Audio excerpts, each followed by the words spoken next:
Puis des fois, c'est ça. Moi, il y a une phrase que j'ai entendue qui m'a vraiment marquée. C'est quelqu'un qui a dit « Ton corps, c'est le seul endroit où tu es obligé de vivre. Arrange-toi pour y être bien. »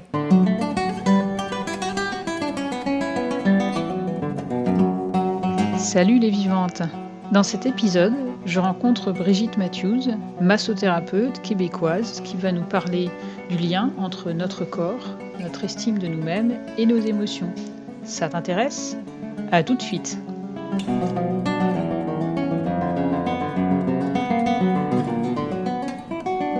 Bienvenue à toi dans ce nouvel épisode du podcast Plus de vie, un podcast par des femmes pour des femmes. Plus de vie, c'est une thématique par mois, déclinée à travers des interviews, des partages, des réflexions et des méditations. Et c'est pour toi, femme qui cherche à être toujours plus vivante et incarnée. Buen camino!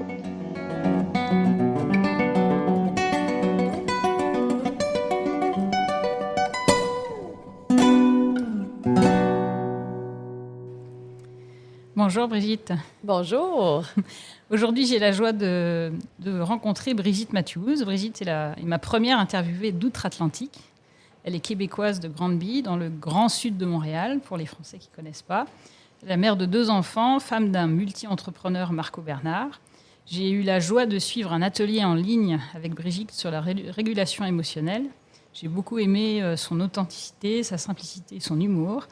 Alors j'ai eu le goût de l'inviter, comme on dit au Québec.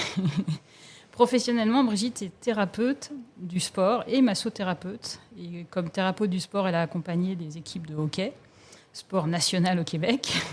Et comme massothérapeute, elle soulage les maux du corps des personnes pour leur apporter une détente qu'elles ont perdue. Et dans notre société assez désincarnée, je trouvais ça intéressant d'avoir son témoignage pour nous aider à regarder l'importance de cette connexion à notre corps. Pour commencer, as-tu quelque chose que tu veux ajouter pour te présenter? Bien, en fait, oui, je suis thérapeute du sport, donc c'est beaucoup la réhabilitation. Donc, je combine avec la massothérapie qui, je pense, tout le monde, que ce soit en réhabilitation ou non, on a besoin de relâcher nos muscles. Il y a beaucoup de tension, il y a beaucoup de stress. Donc, je peux travailler tout ce qui est une détente, mais aussi plus qu'est-ce qu'on appelle le thérapeutique. Donc, on va aller plus en profondeur dans la musculature. Donc, voilà, je fais les deux. Super, merci. La première question, c'était qu'est-ce qui t'a amené à faire ces métiers, justement? Bien, j'ai toujours aimé aider les gens. Puis le plus beau cadeau qu'on m'a offert, c'est quand je termine un traitement ou quand j'ai travaillé avec des athlètes, c'était juste avant que l'athlète aille faire son sport qu'ils me disent « Hey, wow, ça fait tellement du bien! » Là, juste de savoir que j'ai pu aider quelqu'un, pour moi, quand je termine un soin, puis la personne, elle dit « Wow, je me sens vraiment mieux », juste de savoir que j'étais capable d'aider quelqu'un, pour moi, c'est ça que je voulais faire, aider les autres. C'est un beau cadeau que tu leur offres. Oui, puis qu'eux me font en même temps de me dire que j'ai réussi à les aider. Oui. Qu'as-tu découvert en prenant soin des corps depuis toutes ces années? Bien, je me rends compte que, bien, je le savais déjà, mais le corps prend beaucoup de stress. Le stress, des fois, les gens ils vont me dire « Ben non, je suis pas tombée, j'ai pas eu de trauma, j'ai pas eu d'accident, je sais pas pourquoi j'ai mal. » Puis là, je leur dis « OK, c'est quoi vos activités des dernières? »« Ah, j'ai travaillé beaucoup. » « OK. » Puis là, j'ai été stressée parce que j'ai dû m'occuper de ma maman qui était malade ou quoi que ce soit. Alors, le corps vient accumuler beaucoup de stress. Puis là, avec les dernières années, avec la pandémie, il y en a qui ont été très affectés puis stressés par ça. Fait que je me rends compte, je le savais, mais je me rends compte encore plus à quel point le stress puis l'environnement, ça vient créer des tensions, surtout au niveau du cou, du dos, de la nuque. Mais le corps en prend beaucoup. Je me rends compte de ça. Donc, finalement, le stress, donc un peu les émotions, finalement, qui sont source de tension dans le corps. Et c'est vrai que, justement, c'est un des 2 sujets. Moi, ça fait 21 ans que j'accompagne des femmes et je me suis rendu compte de l'importance de 2 pôles, l'estime de soi et l'accueil, l'accompagnement de ses émotions. Et moi, je serais intéressée de voir avec toi ces 2 points en lien avec le corps, justement, avec ton travail. Là, tu as déjà parlé du stress, mais on peut creuser, je pense, un peu plus. Quels sont les impacts de nos émotions sur les corps? Bien, en fait, là, je vais le faire parce que même quand je parle, je suis très... je fais des gestes, même si je sais qu'on ne me verra pas. Quand quelqu'un est fier et de bonne humeur et bien, on se tient vraiment le dos droit, les épaules sorties, Quand quelqu'un est un peu triste ou déprimé, ben c'est ça, c'est par en avant, puis la tête en bas, puis le dos courbé. Et ça, j'en vois souvent, c'est beaucoup oui, les hommes aussi, mais beaucoup les femmes, il y a une charge mentale, je pense, quand on est maman aussi. On se réveille la nuit, puis on dit, hey, c'est vrai, demain il va neiger, sont où les bottes d'hiver? Est-ce que j'ai les mitaines? L'autre a son cours de musique, est-ce que j'ai mis la flûte? On pense à ça la nuit, tu sais, puis on devrait dormir. Puis j'en vois souvent, ils arrivent sur la table de massage, sont couchés sur le dos et les épaules ne touchent pas la table. Donc, je me dis, il y a vraiment... puis le corps est supposé être détendu. On est couché. Donc, c'est pas normal. Puis juste d'aller mettre mes mains... Puis maintenant, là, la personne, elle me dit, ben non, j'ai pas mal du tout. Ben j'ai dit, mais ton corps est pas dans une position optimale. C'est pas supposé d'être comme ça. Donc, je m'éloigne un peu, de la question, mais je me rends compte à quel point dans la société, puis c'est rendu presque normal. Tu sais, les gens ils vont dire, ah oui, j'ai mal dans le dos. Ah oui, moi aussi, j'ai mal dans le dos. Hey, moi aussi, j'ai mal là. Bien, voyons, comment ça se fait que tout le monde a mal dans le dos, puis tout le monde trouve ça tout à fait normal. Oui, oui. Puis souvent, malheureusement, bien, on va attendre d'être très, très, très, très, très en douleur avant d'aller voir un thérapeute. Moi, souvent, le monde, il me dit, ah oui, ça fait des années que j'ai mal, mais là, je n'étais plus capable, donc je suis venue te voir. OK, donc ça s'est accumulé pendant des années. Puis le muscle, on le sait, il travaille fort. On est toujours en train de bouger, que ce soit en train de couper les légumes, qui n'est pas quelque chose d'excessif, ou que ce soit en train de faire une partie de handball, que oui, les bras sont beaucoup plus, mais on travaille tout le temps notre corps, puis on ne prend pas le temps de prendre soin de notre corps. Donc ça, je remarque ça beaucoup. Notre corps nous parle. Est-ce que c'est des nœuds, du coup? Tu le sens par des nœuds? Oui, tu le sens... la majorité du temps, c'est des nœuds. Puis moi, j'aime bien ça l'imager comme des spaghettis. Quand on sort les spaghettis du sac, ils sont droits, droits, droits. On les met dans l'eau, là, ils deviennent mous. Et là, on serre le spaghetti. Puis le restant de spaghettis qu'on laisse on les laisse là, sur le comptoir. Ouais. Puis là, plus tard, on dit, je vais ranger le spaghetti. On prend une fourchette, on plante ça dans les spaghettis et ça vient tout en boule. Ils sont plus droits comme dans le sac. Mais c'est la même chose de nos fibres musculaires. Ils sont supposés d'être droites comme dans le sac, mais sont pris en boule, comme le spaghetti qui a passé trop de temps sur le comptoir puis qui est pris en boule. Donc, c'est ça, les nœuds musculaires. Oui, c'est ça. Comme je le disais, tu as animé un atelier en ligne sur la régulation émotionnelle. Qu'est-ce qui peut aider justement à cette régulation émotionnelle en lien avec le corps? Bien, il y a le respire, aussi simple que ça peut sembler. On respire souvent beaucoup du haut des épaules. Je le pointe. On devrait respirer, on devrait gonfler la bédaine. C'est là au début que ça devrait aller, mais on ne fait pas ça. On ne prend pas le temps de respirer. Puis souvent, juste de prendre des bonnes respirations, on se sent tout de suite un peu plus détendu. Puis, on le sait, quand on est en douleur, on est moins patient, on est plus irritable, Fait que c'est sûr que ça joue dans le reste de la vie. Si quelqu'un est en douleur depuis des années, il se réveille le matin, il est en douleur, il y a plein de choses à faire pour le travail, il y a le boulot de la maison, il y a les tâches. Là, la personne est déjà impatiente parce qu'elle s'est réveillée en douleur. Et ça, c'est une boucle, là, si ça fait des semaines et des mois que ça dure. Donc oui, ça peut venir jouer sur l'état. Puis c'est comme un cercle, c'est est-ce que j'ai mal parce que je suis stressée ou je suis stressée parce que j'ai mal? Quoi. C'est comme un cercle, plutôt infernal. Exactement. Puis je trouve ça dommage qu'on... Puis des fois, c'est ça. Moi, il y a une phrase que j'ai entendue qui m'a vraiment marquée. C'est quelqu'un qui a dit « Ton corps, c'est le seul endroit où tu es obligé de vivre. Arrange-toi pour y être bien.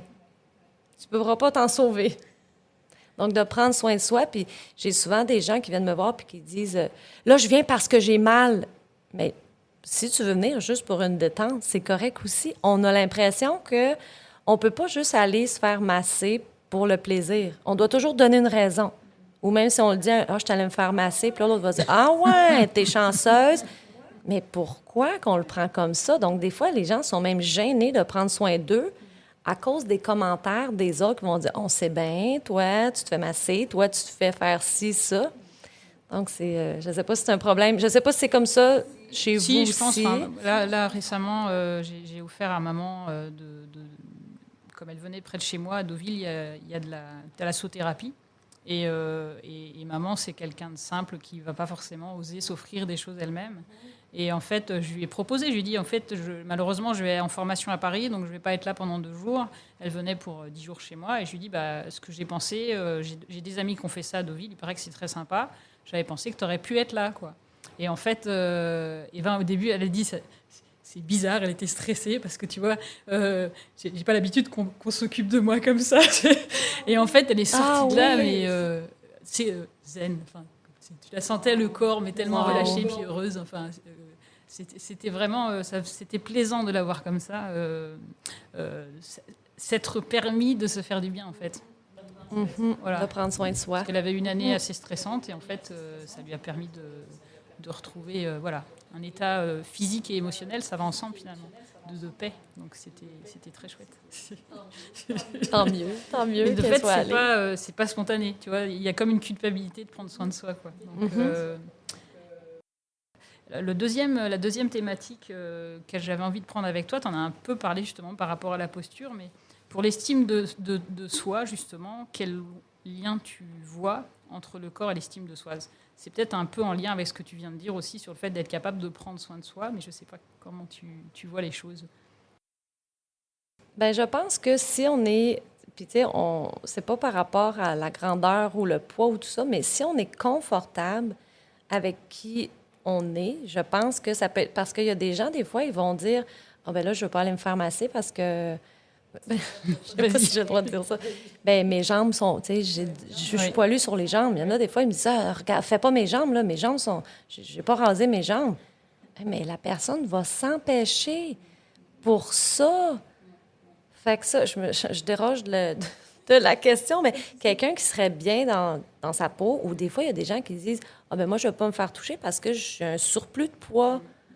Donc là, la personne, elle veut même pas prendre soin d'elle parce qu'elle n'est pas confortable en dedans d'elle, mais peut-être si elle se faisait masser, elle y prendrait goût, puis là, elle aurait moins de douleur, puis là, elle pourrait aller faire son exercice, puis là, ça ferait l'inverse, puis ça ferait qu'elle peut reprendre son entraînement ou son sport qu'elle faisait. Mais des fois, je trouve ça très dommage, les gens qui s'empêchent parce qu'ils sont pas à l'aise dans leur corps. Mais encore une fois, c'est une roue. Est-ce qu'elle le fait pas parce que...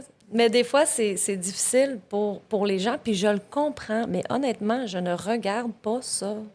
Moi, je vois comme un muscle. Je vois pas s'il y a du poil ou s'il y a... C'est sûr, s'il y a une blessure, je vais demander est-ce qu'on évite, est-ce qu'on travaille d'une autre façon. Mais je vais pas aller regarder la grosseur, puis le poil, puis la couleur, puis... Mais les gens, ils pensent qu'on s'attarde à ça. Pourtant, moi, je suis concentrée dans ma tête à savoir quelle est la meilleure manœuvre pour lui faire du bien. Donc, je vois pas ces choses-là. C'est ça. Tu es concentré sur le bien de la personne et pas sur une apparence, finalement. Mais souvent, moi, c'est vrai que je donne à mes clientes, je ne sais pas si tu la connais, à regarder la vidéo, le TEDx de Amiculi, qui parle en fait de l'influence de notre posture sur notre estime. Ben, j'ai pas vu cette vidéo-là, mais j'ai entendu quelqu'un qui en a parlé, qui est québécoise, c'est Nathalie Tremblay, qui a parlé de ça. Je sais pas si tu la connais.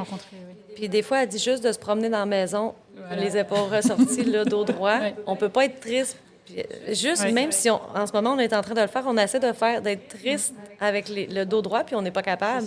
Puis l'inverse aussi, être penché, puis être content, on dirait que ça fonctionne pas. Ça fait penser aux exercices de Tony Robbins. Oui, c'est vrai.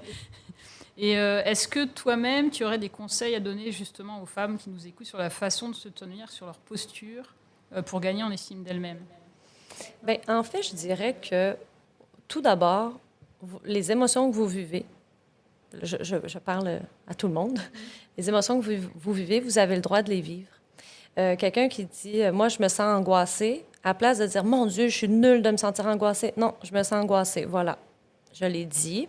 OK, qu'est-ce que je pourrais faire pour me sentir mieux? Fait que déjà là, d'accepter qu'on se sente d'une certaine façon. Puis aujourd'hui, c'est comme ça. Aujourd'hui, je suis de mauvaise humeur, puis c'est correct. Demain, ça ira mieux. Ou j'essaie de trouver une façon, je vais prendre un bain, je vais prendre une marche, peu importe. Mais d'accepter qu'on soit comme ça. Déjà là, ça nous enlève un poids. Puis ça, c'est une chose vraiment... Tu sais, l'expression « un poids sur les épaules », mais c'est souvent ça. Puis de se culpabiliser, de se sentir comme on se sent, ça nous met un poids supplémentaire. Donc, juste de dire, hey, je suis comme ça aujourd'hui. Puis on prend nos respirations. Puis juste comme ça, souvent, on se sent mieux. Parce qu'on a, c'est vrai, on a le droit on n'est pas supposé de toujours être de bonne humeur. On a le droit de changer d'état, on a le droit d'état, on a le droit de, on a le droit de changer d'état, on a le droit d'être angoissé, on a le droit d'être triste, on a le droit d'être nerveux. On a le droit, puis il faut accepter qu'on se sente comme ça. Puis juste ça, ça enlève une pression de dire, ben oui, aujourd'hui, je suis fâchée, puis j'ai le droit. Et est-ce que toi-même, tu as des choses qui te... Alors là, je pense que c'est un exemple que tu vis toi-même. Mais est-ce qu'il y a d'autres choses qui t'aident, en fait Tu as déjà donné le truc de la respiration. Tu as partagé le truc de Nathalie Tremblay sur le fait de... Vous ne nous voyez pas, mais c'était de redresser, finalement, de se redresser. Voilà, on écarte les épaules et on est bien droite. Et rien que d'être comme ça, la posture bien ouverte, La tête haute, et déjà, on n'est pas... On n'a pas tendance à être dépressif quand on est comme ça. Est-ce que tu vois d'autres choses qui t'aident comme ça Ben, c'est de se trouver chacun des choses qui nous font du bien. Moi, par exemple, la musique, là, bon, il faut choisir la musique. Je n'irai pas me mettre une chanson vraiment triste, mais je sais qu'il y a des chansons de la musique que dès que je les écoute, je suis de bonne humeur. Puis des fois, je danse chez nous, personne ne me voit, c'est pas grave. Moi, d'être dans la nature, ça me fait vraiment du bien. Puis de prendre un bain. Fait que des fois, je dis, OK, je vais aller prendre un bain chaud. Là, ça me remet, puis après, déjà, je me sens mieux. Ou juste de danser, comme je l'ai dit, moi, c'est la musique, mais ça peut être la peinture, ça peut être prendre des photos, ça peut être regarder un film, aller à la plage. Juste de faire ça, puis ça nous enlève, ça nous redonne une légèreté, je trouve. Fait que c'est de se trouver des façons, chacun à soi. On en a nommé quelques-uns, mais il y en a plein, là. Faire du yoga, faire de l'exercice, de la méditation, appeler un ami. Merci pour tout ce partage. Et je ne sais pas, là tu parlais plus finalement de alors nous on appelle ça kiné, mais toi c'est pas kiné. Massothérapeute, oui. C'est plus dans le cadre du sport, mais est-ce qu'il t'arrive d'avoir des personnes par exemple qui ont vécu des traumatismes en lien avec le corps? Est-ce qu'il y a justement aussi des façons particulières d'aborder la question, parce que c'est lié, enfin l'émotion et le corps là sont liés. Oui. Donc, Oui, puis ça m'est déjà arrivé de masser quelqu'un, puis la personne est partie à pleurer, puis elle dit « Je sais pas pourquoi je pleure en ce moment ». Puis c'était un point précis dans son dos qui a amené une émotion. Si la personne veut me le raconter, c'est correct. Si elle veut pas, c'est correct. Puis des fois, parce que le corps a des mémoires, hein. Fait qu'elle, cette douleur-là pouvait peut-être lui ramener quelque chose. Donc, c'était pas une blessure sportive, mais c'était une blessure du corps. Donc ça peut aider aussi juste de faire... On crée une circulation, puis c'est peut-être pour ça que la mémoire lui est revenue. Puis quand la mémoire revient, bien, c'est qu'elle est prête à être... bon, OK, je réfléchis pourquoi... ou elle est prête à être évacuée. Faire une thérapie à un moment, enfin, pouvoir Oui. Libérer ce nœud finalement dans le corps. Oui, libérer, c'est ça que je cherchais. C'est ça, libérer le nœud dans le corps qui permet après de libérer une parole et puis un chemin, quoi, finalement. Oui, puis ça peut arriver plus qu'on pense. Ou ben, souvent, c'est au niveau du dos. C'est vraiment les émotions. Puis quelqu'un peut commencer à dire « Hey, je sais pas pourquoi j'ai une pensée qui m'est venue quand j'étais jeune. » Puis là, on vient à parler, puis on comprend pourquoi. Donc, c'est vraiment... il y a un côté thérapeutique de façon manuelle, mais il y a un côté thérapeutique de façon plus psychologie aussi, parce que notre corps nous parle. Notre corps nous parle sans arrêt. Des fois, on ne comprend pas ce qu'il veut nous dire, mais quand on arrive à faire le lien, ça peut vraiment libérer des tensions. Par le corps, on atteint finalement toute la personne. Oui, vraiment. Je trouve qu'il y a beaucoup d'intimité dans ce que tu dis. Enfin, c'est sûr que quand on touche un corps, il y a de l'intimité, mais finalement, il y a aussi une intimité qui peut toucher l'âme ou ce qu'a vécu la personne de manière personnelle. Oui. Merci beaucoup, Brigitte. Pour finir, moi, mon podcast s'appelle « Plus de vie ». Donc pour permettre aux femmes d'être pleinement incarnées elles-mêmes, justement. Et j'aurais envie de te demander, est-ce que tu aurais une parole de vie que tu aurais envie de donner à mes auditrices pour être chaque jour plus vivante? Oh, wow! Bien, en fait, je vais dire ce que j'ai dit à mes enfants. Des fois, on part en voyage, mon mari et moi, puis mes enfants, ça leur fait beaucoup de peine parce que j'ai des filles qui sont beaucoup « maman, maman ». Puis je leur ai dit, tu sais, les filles, maman, c'est Brigitte avant d'être une maman. Des fois, on s'oublie soi-même. Mais pourtant, on est la personne la plus importante. Si on ne prend pas soin de nous, qui d'autre va le faire? Puis ce que je vous suggère aux gens qui nous écoutent, c'est peut-être se prendre un rendez-vous en massage, même si si vous l'appelez kiné, même si vous n'avez pas de douleur. Peut-être d'aller se prendre un rendez-vous. Puis le massage, je ne sais pas comment ça se passe chez vous. Nous, il y a eu un moment que le massage était... ça représentait un peu la sexualité. Mais c'est plus du tout ça. Du tout, du tout, du tout. C'est vraiment professionnel. Puis le corps, on est sous les draps, puis tout fonctionne. Parce que je sais qu'il y en a qui peuvent être moins à l'aise. Et on a le droit de demander, si vous prenez un rendez-vous, vous avez le droit de demander, moi, je vais être avec une femme ou moi, je vais être avec un homme, selon. Donc, vous avez ce droit-là. Et pendant votre massage, vous avez le droit de dire, non, moi, je veux seulement me faire masser le dos aujourd'hui, pas les jambes, pas les bras. Et vous avez le droit de dire, je veux une pression qui est légère ou je veux une pression qui est forte. Parce que des fois, pendant le massage, on est gêné de dire, hey, j'aimerais ça que tu ailles plus fort, là. Bien, on ne le dit pas, mais pourtant, c'est votre moment. Donc, j'ai pas juste une chose, j'ai dit plusieurs choses. Donc, de ne pas oublier qu'on est une personne avant d'être la femme d'affaires ou l'homme d'affaires, avant d'être maman ou papa, on est une personne, nous aussi, puis c'est important de prendre soin de nous parce que, malheureusement, personne d'autre va prendre soin de vous. Donc, faites-le vous-même. C'est précieux. Merci beaucoup pour ce partage. Ça fait plaisir. Merci pour cette rencontre. Pour les auditeurs qui seraient au Canada, et si vous êtes du côté de Granby, et ben, si vous cherchez une masseuse, Brigitte peut être disponible. Et donc, le téléphone, c'est 579-488-5834. Oui, voilà. Puis j'ai un nom qui n'est pas très, très commun. Donc, Brigitte Matthews, Matthews. Il n'y en a pas beaucoup. Je pense qu'il y en a juste une. C'est moi. Donc, facile à retrouver. Oui, exactement. Eh bien, buen camino et à la prochaine. Merci.